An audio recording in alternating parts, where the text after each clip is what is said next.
O, indi elə bir sarı simə toxundun ki, mən o mövzuda sakit danışa bilmirəm heç vaxt. Deyir, nə olsun ki, danışanda başqasının dilində? Çox gözəl, nə olsun ki? Onda sən git qonşunun atasına ata deyir. Niyə öz atına ata deyirsən? Müəllimə, artıq neçə ildir siz Köhnəbazar məktəbində dərs deyirsiniz? Neçə ildir müəllimə?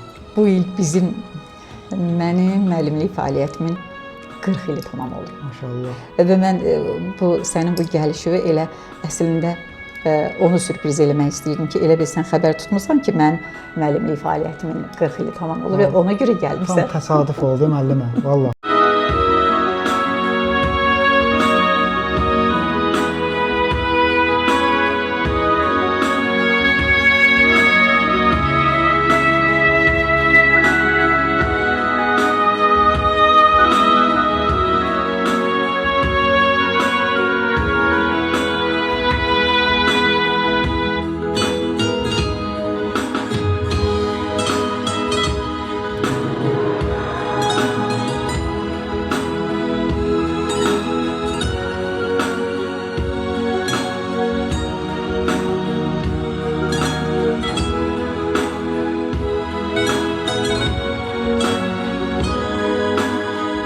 Müəllimə, xoş gördük sizi. Siz mənim müəllimim olmuşsunuz. Mən özümə borc bildim ki, bizim ilk layihəmizdə ilk qonağımız siz olasınız. Bizim yeni layihəmiz Bölgə TV-də start verir bugündən. Adı da O illərin müəllimidir. Necə deyək, siz dəyişilməmisiniz, maşallah olsun. Elə deyərdim ki, elə biz orta məktəbdə oxuduğumuz elə həmən Havər müəlliməsiz. O sevgidən. Bəli. Müəllimə, o illərin müəllimi ilə bu dövrün müəllimi arasında nə fərq var? Bizim gəncliyimizin müəllimlərindən söhbət gedir. Bəli. Nə bilim, bəzən o stereotip cümlələri olur. Deyirlər ki, o dövr daha yaxşı idi, indi pis olub. Amma hər dövrün öz yaxşı, pis xüsusiyyətləri var. Mənfisi də var, müsbəti də var. O dövründə mənfiləri və müsbətləri var idi, bu dövründə. İndi o nələrdir, onu analiz eləmək lazımdır. Bax, məsələn, mən təzə işləməyə gələndə çox tələbkar idilər mənə qarşı. Amma mənə elə gəlir ki, o tələbkarlıq nədən irəli gəlirdi? Bir qədər məsuliyyətdən irəli gəlirdi, cavabdehlikdən irəli gəlirdi və o bir qədər də mən onu hansı sözlə ifadə edeyim ki, fikrimi doğru olaraq çatdıra bilim. Biri var, kimdənsə çəkinərək o cavabdehliyi üstüvə götürəsən, bir də var özününki olaraq üstüvə götürəsən. Bax, mənə o maraqlıdır. Söhbət nədən gedir? Müəllimlərin cəmiyyətdəki nüfuzundan. Elədir. O nüfuzun son dövrlərdə çox, məsələn, sosial mediada da görürəm ki, müəllimlər ağlaşırlar, üsyan eləyirlər, nə bilim, yuxarı vəzifədə oturan naziri zadı, belə də təhqir eləyirlər filan. Ay müəllim, mən özüm də müəlliməm də. Niyə, nə istəyirsən? İmtahana girmək sənə niyə dərddir? Niyə sənə bir müəllim üçün imtahana girmək dərd olmalıdır? Bir müəllim öz ixtisasından imtahan verməyə niyə ərinməlidir? İxtisasında biz zaten həmin imtahanı hər gün sinifdə veririk. Yəni, yadıma düşür, biz sinifdə bəyəm hazırlaşıb, əzbərləyib, qabaqcana gəlib danışırdıq, yoxsa öz axarına buraxırdıq. Dərs elə gedirdi. Çünki bir müəllim ki, dərs keçməyəcək, uşağına heç nə öyrədə bilməyəcək, elə kitabdakını əzbərlədəcək, tutuquşu kimi, ona yeni heç nə verə bilməyəcəksə və ixtisasını belə öyrədə bilməyəcəksə, indi nə dəxli var bu ixtisası bilməyin? Əgər bir müəllim öz ixtisasından imtahan verə bilmirsə, uşağına o ixtisasdan nə öyrədəcək? İmtahandan niyə qorxmalıdır müəllim? Özdə nə qədər? 30% nədir? Cavab verməlidir suallara ki, o imtahandan keçmiş hesab olunsun. Ya bir müəllim 30% öz fənnini bilmirsə, o niyə müəllim? Posta nə işi var ona? Nə işi var? Posta niyə oturub? Deyir ki, bir də görsən müəllimdir. Hə, bizi bir hörmət eləyiblər. Xeyr, biz özümüzə nə eləyiriksə eləyirik. Hətta nəinki özümüzə, bütün cəmiyyətə də pislik eləyirik. Uşaqlara da pislik eləyirik. Niyə? İndi gəl, ixtisasdan imtahan vermişik. Dünya görüşündən imtahan verək. Hüquqları müəllim bilirmi? İnsan hüquqlarını bilirmi? İnsan olaraq öz vəzifələrini bilirmi? Hələ mənə qalsa, mən nazir olsaydım, onu da imtahanı keçirərdim ki, sən uşaqlara nə öyrədirsən? Bir uşaq öz hüquqlarını, öz vəzifələrini bilmirsə, o istəyir riyaziyyatdan nə bilim, super olsun. Nə xeyri var? İnsan olaraq öz vəzifəsini yerinə yetirə bilməyəcək axı. Zaten biz insan olmayan alimlərin cəmiyyətə vurduğu ziyanı dəfələrlə görmüşük. Yəni alim olmaqdan qabaq, dərs oxumaqdan qabaq birinci növbədə insan olmaq lazımdır. O sizin metoddur da, lap əvvəldən o metoddan istifadə. Hələ də o metod gedir sizdə. Təzəlikdən. Niyə? Çünki mənim Allah rəhmət eləsin hamısına, istər orta məktəbdə, istər universitetdə çox güclü müəllimlərim olub. Mən həmişə onlara rəhmət oxuyuram. Hətta ailədə belə ilk müəllimim, indi biz ana deyirik həmişə, amma mən dünya görüşü formalaşması məsələsində həmişə özümə atama borclu hesab edirəm. Çünki o çox dərin dünya görüşlü adam idi və o şeyləri, bildiklərini mənə ötürüb. Elə ona görə də ilk gündən sinifə girəndən dərslə paralel insan hüquqları nədir, kimsən, kim olduğu dərk eləməlisən, hansı millətin nümayəndəsiyəm, həmin millət tarixi haqqında, dili haqqında, dəyərləri haqqında, mənəvi, maddi dəyərləri ilə bağlı məlumatlar almalıdır. Onlar bilməyəndən sonra fənn öyrətməyin, hər hansı fənni uşağa öyrətməyin heç bir əhəmiyyəti yoxdur. Müəllimə, artıq neçə ildir siz Köhnəbazar məktəbində dərs deyirsiniz? Neçə ildir müəllimə?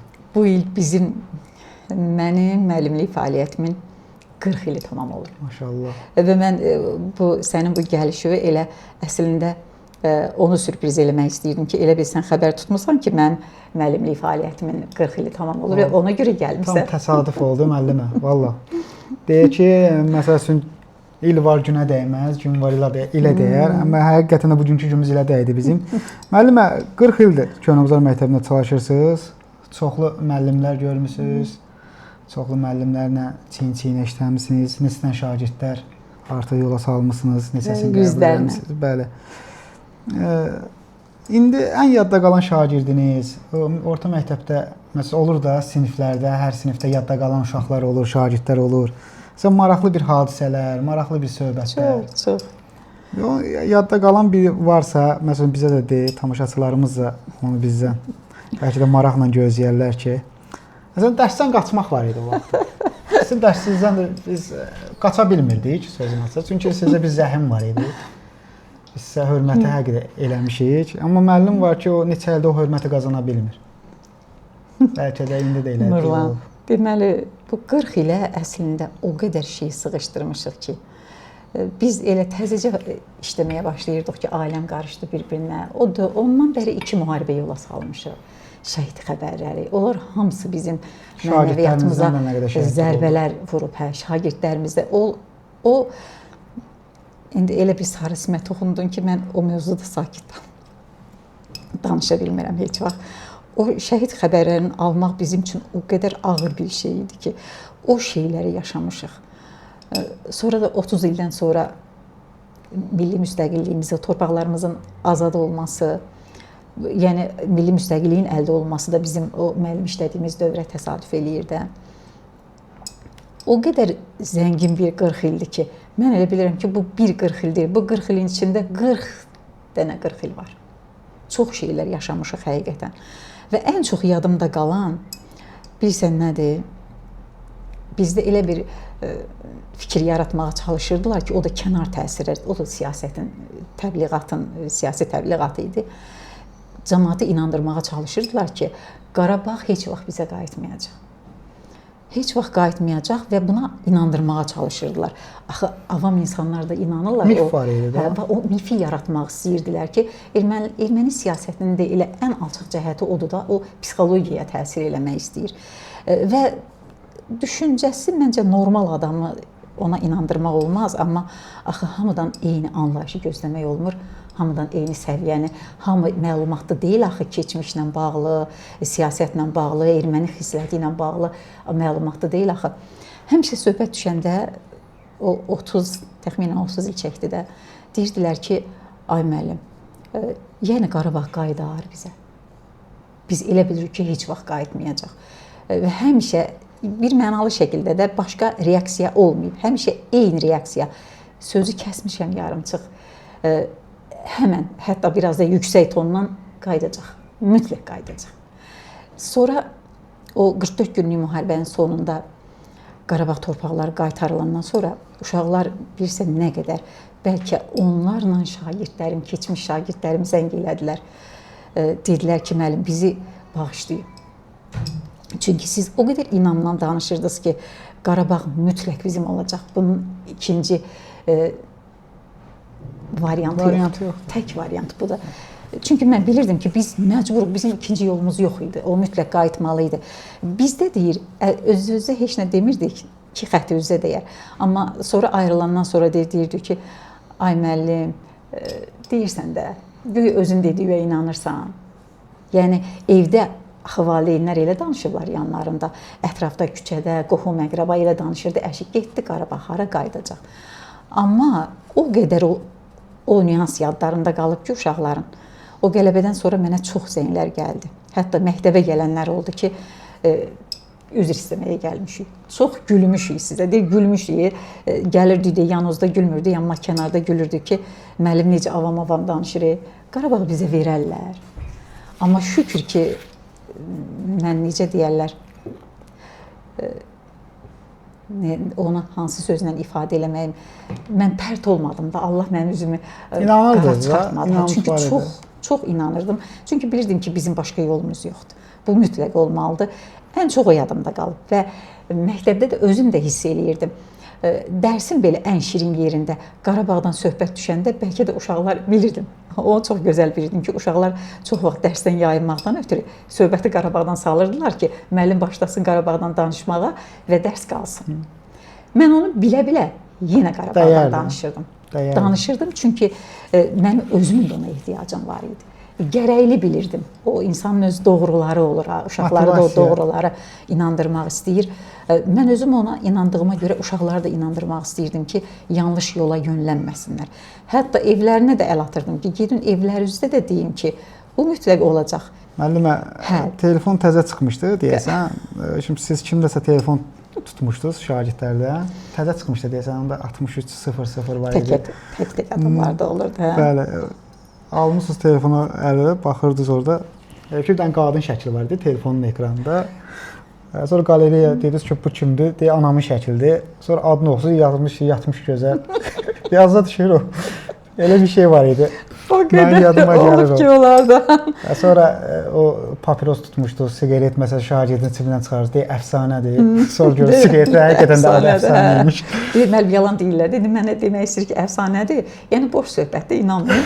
Baxın, düz deyirsən, əfsanədir. Elə ondandır. Var idi, elə bir papiros da var idi. Dərsdən qaçmaq söhbətindən bayaq dedim. Qaçan olur, niyə olmayıb? Uşaqlar, məsələn, mənə elə bilirəm ki, nə tam olaraq sərt müəllim demək olmaz, nə də tam olaraq yumşaq müəllim demək olmaz. Çünki mən yeri gələndə o qədər sərt oluram, yerdə gələndə o qədər yumşaq oluram ki, həddindən artıq. Nə bilim, bəzən deyirlər ki, filan kəs belədir. Yəni, belədir, sərt insandır. Amma mən o bir kəlməlik hesab eləmirəm özümü. Yəni, insan vəziyyətə görə reaksiya verir də, elə deyil. Sizin uşaqlar bir dəfə yazı yazanda inşa yazırdılar, yarımçı qoyub getmişdilər. 6-cı saatda ikinci dərsimiz var idi, ədəbiyyat dərsi. Demişdim, tamamlaya bilməmsinizsə 6-cı saat sizə imkan verəcəm. Müəllim, 6-cı saat çətin olurdu da, çox çətin. Hazır inşadır da, uşaqlar yazırdılar onu. 6-cı saat gəldim, gördüm ki, uşaqlar yarısı yoxdur. Bəli, neyniyək? Götürdüm, zəng elədim evə. Dedim ki, sizə 5 dəqiqə vaxt verirəm. Eyni sözü hamısına atdım. 5 dəqiqəyə ya siz burada olacaqsınız, ya da mən sizdə olacağam. Çox maraqlı ki, 10 uşağa eyni söz demişəm. İndi çox maraqlıdır, uşaqların heç birisi düşünməyib ki, müəllim eyni vaxtda necə onumuzun da evində ola bilər. 5 dəqiqə olmadı, 10 qayıtdı gəldi. Hamısı onların biri ürfalı idi. Şübhəsiz ki, qorxu var idi müəllimə. Hə, o qorxu, əslində qorxu biraz belə, qorxunun müsbət və mənfi tərəfləri var da. Qorxu, əgər hörmət qarışıq qorxudursa, o gözəldir. Müəllimdən o cür qorxmaq lazımdır əslində. Yəni, onun qarşısında məsuliyyət hiss eləyərək, ona bir yaxşı şagird olaraq görünmək istəyi gözəl bir şeydir. Amma bir də var, ürəyində o müəllimə nifrətlə qorxasan ondan, bax, Allah heç bir müəllimə onu yazmasın. Özümə də arzulamıram, heç bir müəllimə də arzulamıram. Məncə, mən hansından, amma onu siz daha yaxşı bilirsiniz. Siz həmişə imtahan götürəndə mən deyərdim ki, bəlkə də universitet imtahan veririk biz. O dərəcədə ciddi idiniz işinizdə. Amma mən belə fikirləşirəm ki, bizim dövrün müəllimləri də gözəl idi. Uşaqlar da saf idi. İndiki o saflığı görə bilirsiniz. Hardan olsun? Uşaqlar bugün necə saf olsunlar? Uşaqlar bəyəm öz başınadırlar, bizim istədiyimiz kimi olsunlar. Biz tək biz deyirik onlara təsir edən. Ailə bir təsir eləyir, ətrafı, cəmiyyət, küçə, dostları çox təsir eləyir. Ümumi adı mühit qoymuşuq. Biz sadəcə o təsir vasitələrinin bir hissəsiyik, bir parçasıyıq.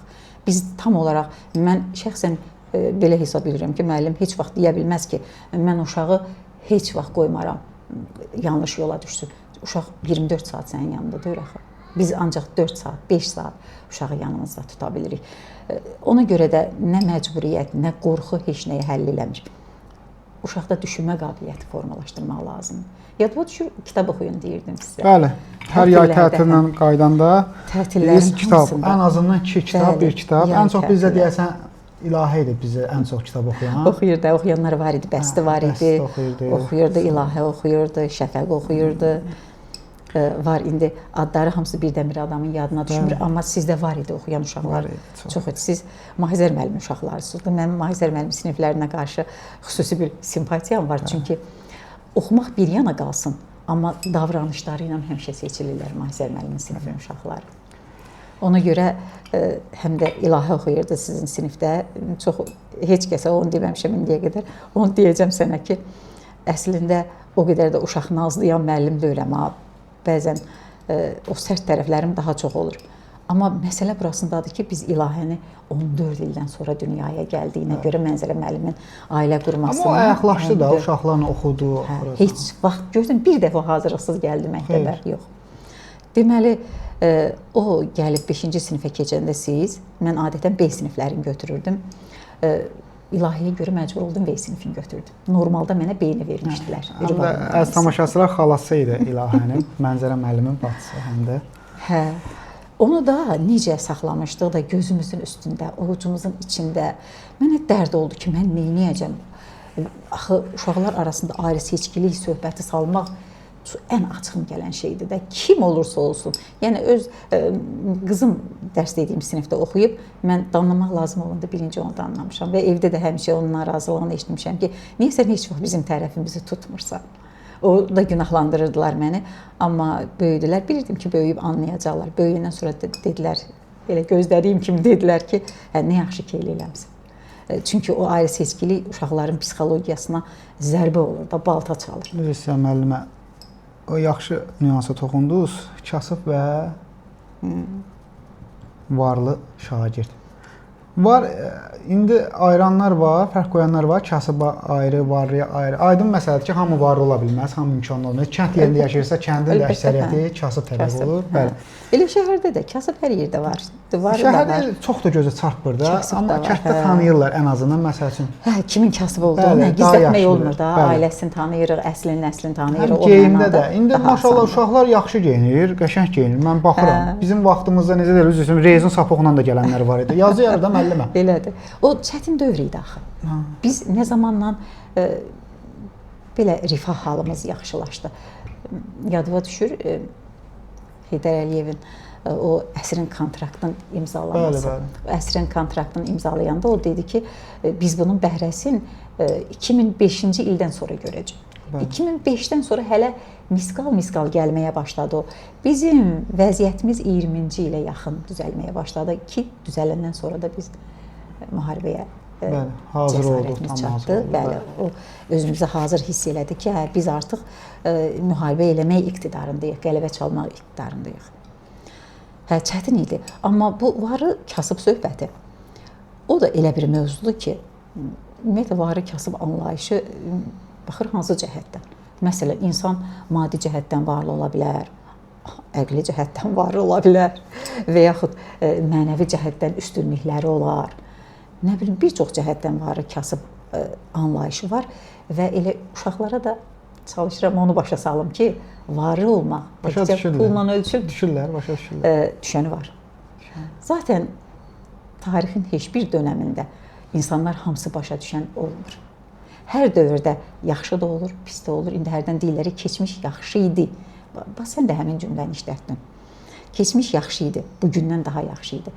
Əslində saf həqiqət bundan ibarətdir ki, keçmişin də, bugünün də yaxşısı da var, pisi də var. Hər dövrün özünün indi deyirlər böyükləri bəyənmir, cavanlar belə olublar. Ümumiyyətlə bu bizim bugünkü cavanlar ifadəsi ilə başlayan cümlələri hamısını rədd eləyirəm. Öz aləmində hamısını rədd eləyirəm. Çünki 150 il bundan, hətta 150 ildən çoxdur. Aşıq Ələsgərin bir şeiri var idi ki, ay həsərat bir zamanə gəlibdi, ala qarğa şux tərlanı bəyənmir. Oğullar atanı, qızlar ananı, gəlinlər də qaynananı bəyənmir. Bu nəsillərin davasıdır. Heç vaxt 70 yaşında insanla 20 yaşında insanın dünya görüşü üst-üstə düşə bilməz. Öz dilində danışmaq məsələsinin o qədər maraqlı tərəfləri var ki, bizim cəmiyyətdə məsələn filan kəs öz ata-anasını tanımır ifadəsi söyüş kimi səslənir, təhqir kimi səslənir. Yəni öz dilində necə deyir, nə olsun ki danışanda başqasının dilində? Çox gözəl, nə olsun ki? Onda sən get qonşunun atasına ata deyə, niyə öz atına ata deyirsən? Amma halbuki ondan ötürü məni öldürərsən, mən qonşunun atasına niyə ata deyirəm? O mənə təhqirdir. Bəli, öz dilində danışmamaqda, necə ki sən öz atına yox başqasının atasına ata deyirsənsə, ona bərabər bir şeydir. Dil də bizim əcdadımızdır. Bütün keçmişimiz o dildə yaşayır. Tariximiz də oradadır, psixologiyamız da oradadır, adət-ənənələrimiz, dəyərlərimiz hamısı oradadır. Bir millətin tarixini öyrənməkdən ötürüdür. Ən etibarı mənbə onun dilidir. Tarixçilər səhv yaza bilirlər. Dil də ədəbiyyat da söz sənəti. Tarixçilər hansısa bir kimdənsə qorxub səhv yaza bilirlər, amma ədəbiyyat heç vaxt səhv eləmir. Yəni dil heç vaxt səhv eləmir. İctimai varlıq daxı kimin yaxasından tutacaqsan ki, bu sözü sən yaratmısan? Dili xalq idarə eləyir. Ona görə dildə həmişə həqiqət, ən böyük həqiqət dildə gizlidir və ağıllı adamlar o gizliliyi aşkar eləyə bilirlər dilin köməyi ilə. Amma cahil cahildir. Cahili düzəltmək bir qədər çətindir. Düzələnləri də var, amma düzəlməyənləri də var. İslah olunmalıdır. Müəllimə, çox şad olduq bu gün biz sizin evinizə gəldik. Həqiqətən də çox şad oldum. Xoş niyyətlərlə açdıq. İnşallah biz yenə gələcəyik bura. İnşallah. Nə zaman gəlsəz gözümüzdə gəlirsiniz. Biz Həcər müəllimi çəkəndə, ondan hazırlayanda, bir reportaj hazırlayanda şəxsiyyətinə hörmət elədiyim bir insan. Şagirdlər ən çox yazır ki, ondan sonraki Xavər müəllim. Buradan sizi izləyən şagirdlərinizə nə demək istəyirsiniz? Məsələn, Azərbaycanda da yaşayan şagirdləriniz var, xaricdə də yaşayan şagirdləriniz var. Müxtəlif şəhərlərdə yaşayan şagirdləriniz var. Onlara nə demək istəyirsiniz? Kameraya özünüzü tutduğunuz zaman. Əksəriyyəti ilə əlaqə saxlayıram əslində. Əlaqə saxlamadıqlarım da var. Özlərindən qaynaqlanan səbəblər də var ki, onlarla əlaqə saxlaya bilmirəm. Amma mənim telefonum da, evimin qapısı da, bütün hər şey uşaqlarım üçün açıqdır və hətta qohumdan, əqrabadan daha çox mən uşaqlarımın xeyir işlərinə gedirəm. Allah həmişə xeyir işlərə getməyi qismət eləsin. İstər uzaqda yaşayan olsun, istər yaxında yaşayan olsun. Deməyə bəlkə də ehtiyac yoxdur. Çünki bilirlər, mənə elə gəlir ki, bilirlər. Amma gözəl şeyləri təkrar eləmək lazımdır, həmişə lazımdır. İstəyirəm bilsinlər ki, mən onları elə əvvəlki kimi sevirəm. Çox sevirəm, onlar mənim üçün çox dəyərlidirlər, çox qiymətlidirlər. Onlar üçün hər şeydən keçərəm, onlar üçün hər şeyi eləyərəm. Nə zaman küçümsəməsinlər. Yəni müəllim olmaq mənə görə imkansızlıq deyil. Əslində çox böyük imkandır. O deyirlər dövlət qulluğu imtiyaz deyil, xalqa xidmət eləmə imkanıdır. Müəllim olmaq çox böyük imkandır və bilirəm ki, o uşaqların həyatında müəyyən toxunuşlarım var, olub. Onlar həmişə yada salırlar dediklərimi, elədiklərimi, tapşırdıqlarımı. Çünki qabağıma çıxanda deyirlər və çox sağ olsunlar. Həmişə istəyirəm ki, var olsunlar və istəyirəm onlar bilsinlər ki, mən nə düşünürəm onların haqqında. Şagirdlərim haqqında düşündüyüm budur ki, yer üzündə mənim o uşaqlarımın sayı qədər evim var.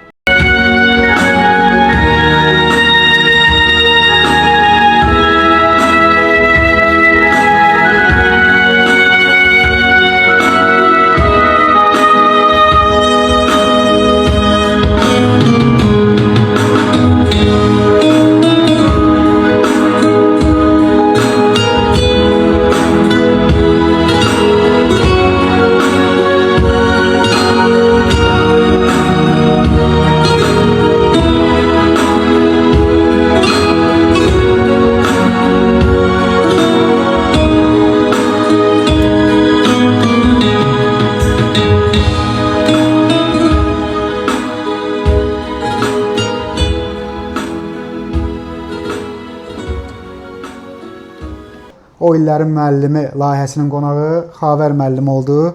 Çox şad oldum. Bu gün həqiqətən də mən Xavər müəllimgilə gəldim və onunla çox gözəl bir müsahibə oldu. Çox sevindim. Çox duyğulu və nostalji bir hiss yaşadım mən burada. Az qalmış dağlayım.